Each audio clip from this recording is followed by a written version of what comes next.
Di akhir zaman, semua orang-orang Yahudi Bani Israel akan menjadi pengikut Dajjal.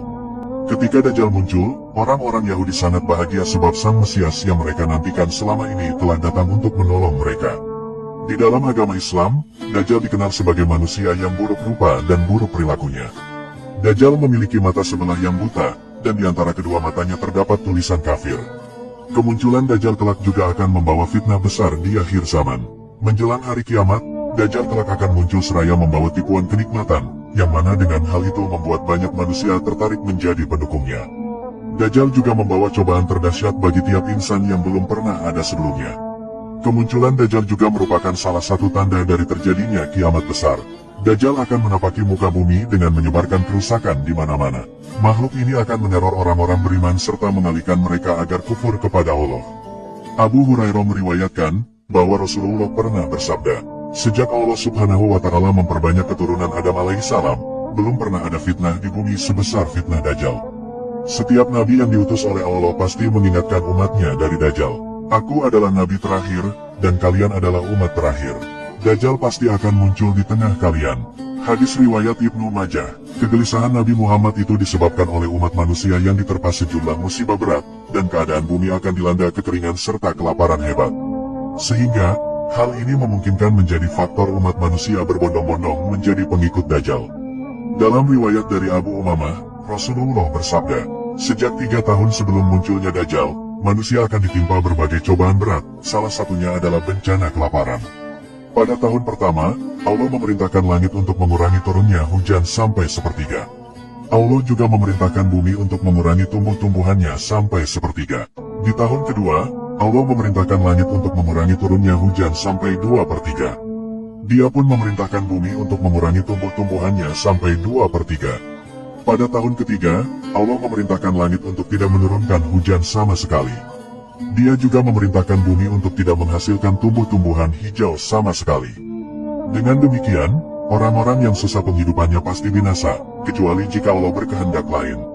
Hadis riwayat Ibnu Majah, Ibnu Huzaimah dan Hakim. Lantas, siapa sajakah yang menjadi pengikut Dajjal di akhir zaman kelak? Berikut fakta dan penjelasannya. Pengikut Dajjal yang pertama adalah orang-orang kaum Yahudi. Mereka kelak akan menjadi pasukan inti Dajjal, dan akan mengakui Dajjal sebagai Tuhan yang layak disembah. Orang-orang Yahudi memang sejak lama telah menanti kedatangan Sang Mesias yaitu Dajjal.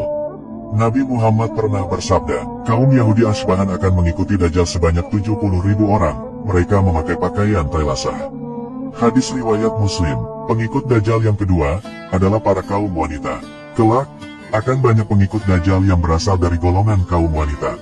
Sebab, kaum wanita memang mudah terpengaruh oleh Dajjal dibanding yang lain karena yang paling intens mengikuti tren, mode, juga gaya terbaru. Nabi Muhammad pernah bersabda, Dajjal akan datang ke kawasan ini di Markona, sebuah lembah di Madinah.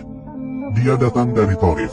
Kebanyakan yang keluar mengikutinya adalah kaum wanita, sampai-sampai orang laki-laki mendatangi istrinya, ibunya, saudara perempuannya, bibinya, dan mengikat mereka karena dia khawatir mereka keluar menemui dan mengikuti Dajjal. Pengikut Dajjal yang ketiga adalah orang Badui, yakni kaum pengembara yang tinggal di padang pasir sebagai penggembala. Nabi Muhammad bersabda, salah satu fitnah cobaan Dajjal adalah dia berkata kepada orang Badui, "Bagaimana menurutmu jika aku membangkitkan kembali ayah dan ibumu yang telah mati? Apakah kamu bersaksi bahwa aku adalah Tuhanmu?" Dia menjawab, "Ya." Kemudian, setan menyerupai ibu dan ayahnya dan berkata, "Wahai anakku, ikutilah dia karena dia adalah Tuhanmu." Hadis riwayat Ibnu Majah. Pengikut Dajjal yang keempat, yaitu orang non-Arab atau manusia dari berbagai negara lain, di mana mereka kelak akan berperang dengan kaum muslimin. Begitu pula dengan penganut agama lain, mereka akan menjadi pengikut Dajjal. Kisah Dajjal memang memiliki hubungan dengan umat Yahudi di akhir zaman. Merujuk konsep teologi Yahudi disebutkan, bahwa Yahudi arus utama tidak mengakui Yesus atau Nabi Isa sebagai Tuhan. Mereka berkeyakinan bahwa Isa bin Maryam bukanlah Mesias, dengan alasan bahwa Nabi Isa tidak memenuhi nubuat mesianik yang tertulis di dalam kitab tanah. Bagi umat Yahudi, Al-Masih yang mereka tunggu bukanlah Isa bin Maryam sebagaimana keyakinan Islam, atau Yesus Kristus sebagaimana keyakinan umat Kristen. Akan tetapi, yang ditunggu-tunggu umat Yahudi adalah Mesias lain, yaitu Dajjal yang matanya buta sebelah. Dalam buku The Diary of Dajjal, karya Noriaga dan Archanar disebutkan bahwa kemunculan Dajjal dari dulu sudah ditunggu-tunggu umat Yahudi Bani Israel. Dajjal kelak akan memimpin umat Yahudi di akhir zaman. Mantan ketua Rabi Israel yaitu Yisrael Meir Lau, dia pernah berusaha meyakinkan penduduk dunia dengan mengatakan bahwa sampai tiba waktunya Mesias Dajjal datang dan mereka cukup suci untuk memasuki Baitul Maqdis Palestina yang diyakini sebagai tempat kuil Sulaiman. Padahal faktanya, kuil Sulaiman itu hanya mitos. Yang benar adalah Nabi Sulaiman mengembangkan pembangunan masjid yang kini dikenal dengan Masjid Al-Aqsa. Al-Aqsa pertama kali dibangun Nabi Ibrahim, riwayat lain dibangun Nabi Adam, kemudian diteruskan oleh Nabi Yakub, lalu direnovasi oleh Nabi Daud, dan diperluas oleh Nabi Sulaiman. Masjid itu terus mengalami renovasi hingga di masa kepemimpinan Khalifah Umar bin Khattab dan Khalifah Islam. Jika hari ini Zionis Israel menguasai Palestina dan memerangi warga Muslim Palestina, maka di akhir zaman nanti, kelak mereka akan binasa bersama Dajjal yang mereka tunggu-tunggu. Inilah nubuah Nabi tentang keadaan umat Yahudi dan Dajjal di akhir zaman nanti.